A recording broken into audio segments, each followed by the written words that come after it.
My name is Alin Parcaday, 33 years old, single, no kids. I finished Bachelor of Elementary Education and finished as a caregiver.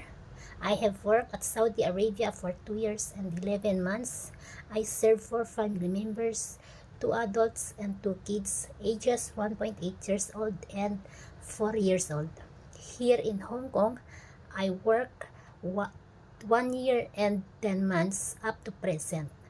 I serve 4 family members, 2 adults and 2 kids, ages 5 years old and 11 years old.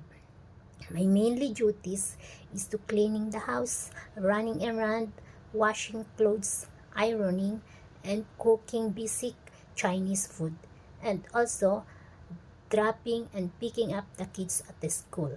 To my future employer, if you hire me, I will consider your family as mine and I will work not just only 2 years but I will continue as long as you want my service. Thank you and God bless.